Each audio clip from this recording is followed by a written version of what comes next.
I hope that you are doing well. God bless you. God bless you. I hope that you are doing well. I hope things are well with you and your family. Wanted to kind of go live today and talk a little bit about the concept of peace. I hope that you are doing well.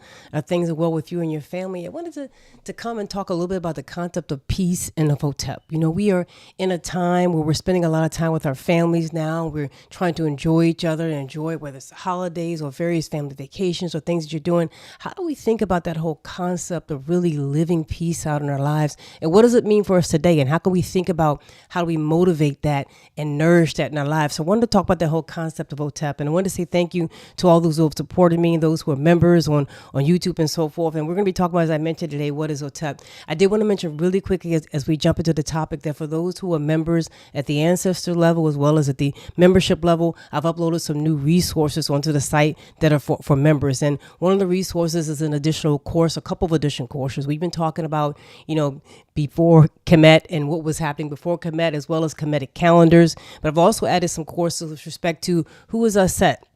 I know we've talked about it on this channel, but I actually added a little bit of a resource with it that you can download and read if you're a member. And I also added who is Tahuti. So the whole conversation around Tahuti and even how Outer Wells, in my opinion, embodies the concept of Tahuti and God's plan for your life. So I've written some resources with respect to that, and it's available to folks who are members at the ancestor level as well as the membership level. And I very much want to appreciate you doing that. And I thank you. And I also have added a couple extra things that I've kind of put into place, things that are, I'm calling them confidence sheets that will allow you to kind of focus in on just a particular topic and a particular concept and give you some questions to ask yourself around it that will help you reinforce it. So I have one with respect to our men, the deity of men in ancient Kemet, as well as with respect to Tahuti. And I'll be adding more for African American history. And as we get more and more into Black History Month and things of that nature, I'll be adding more resources. These are resources that you could use to kind of reinforce a concept and also be able to share, even like with children, in terms of being able to share with them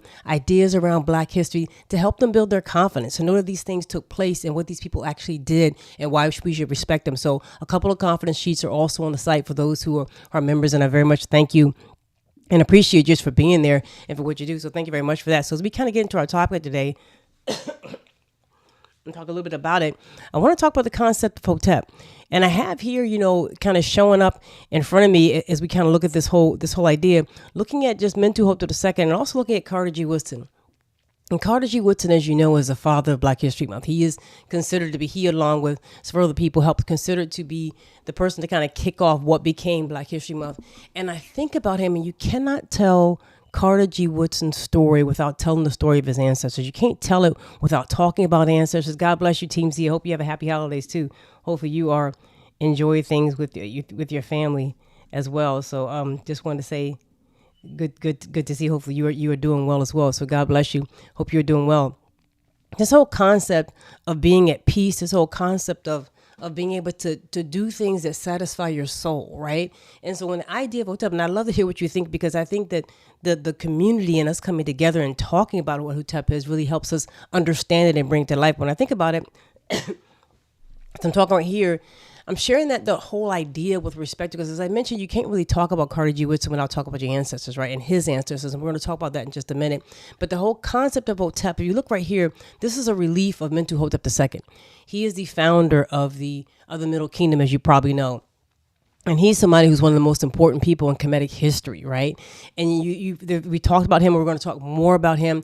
And the whole concept, you will find a lot of Kemetic people like him, Mentuhotep, Amenhotep. You find Imhotep. You have a lot of people who have that concept of Hotep in their name. And obviously it means something. If you look right here at this depiction, this hieroglyph of what seems to be almost like a piece of bread, if you will, an offering on that rectangular piece right there, that's the symbol for Hotep.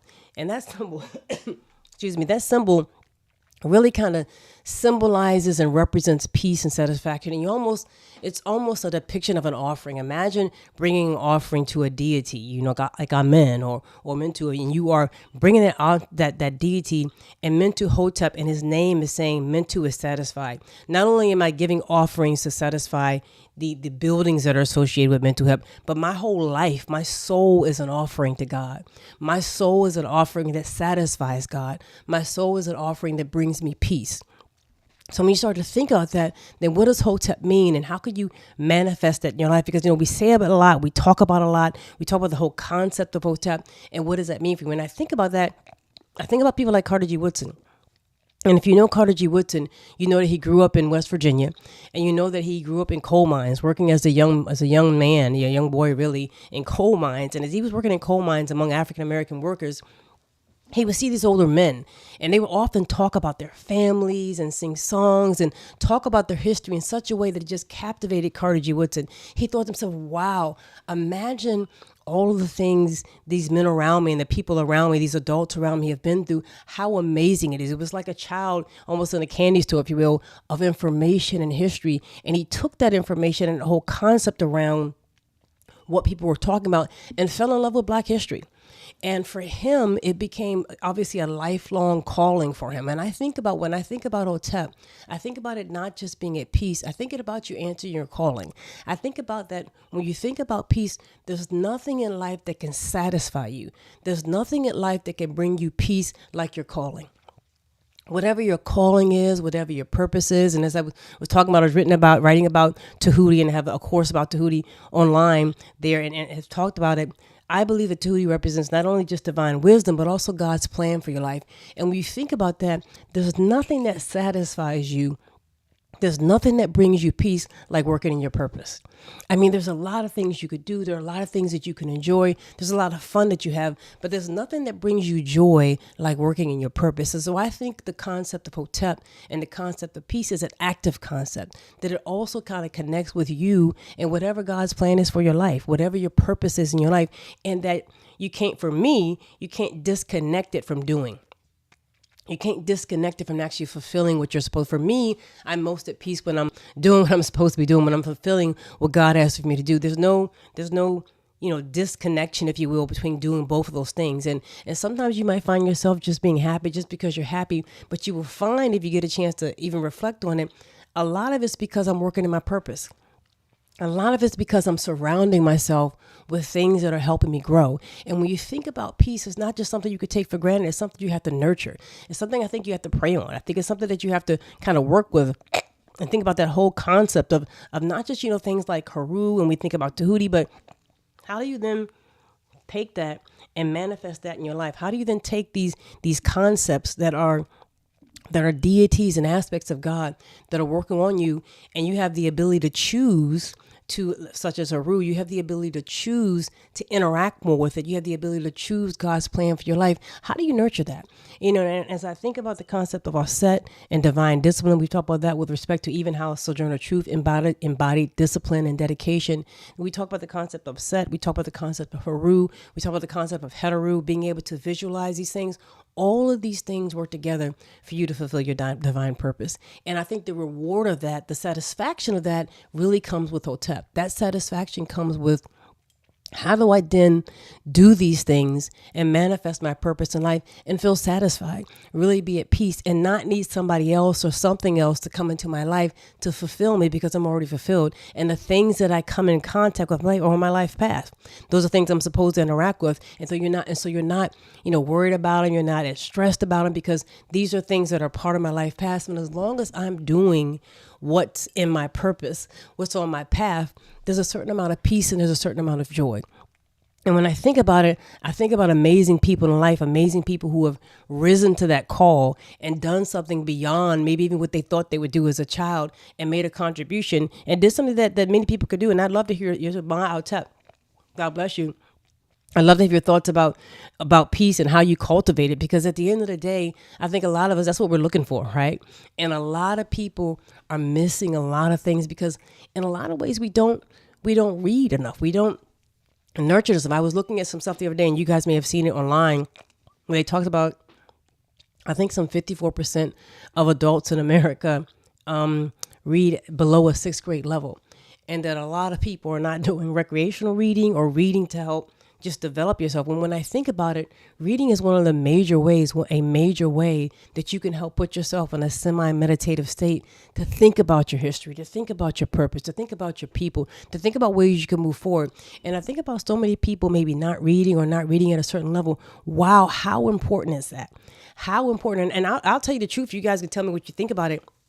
I think anybody who has a major platform, I don't care if you're a basketball player, I don't care if you're LeBron or whoever, right? And I know he does a lot with school and that type of thing, but I don't care who you are. If you're an entertainer, a rapper, or whatever you are, it doesn't matter. If you have this platform and you're not talking about reading, you're not encouraging kids to read, I think you're just feeding them candy, junk food. You're feeding them things that won't help. It's what is it worth?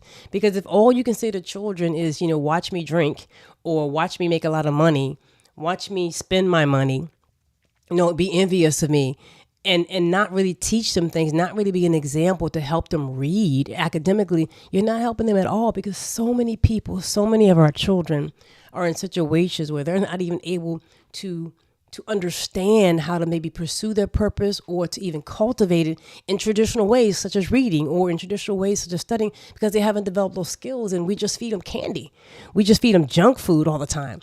And so I really feel like people who hold, a national platform or a platform where people are listening need to tell people things that can actually help them.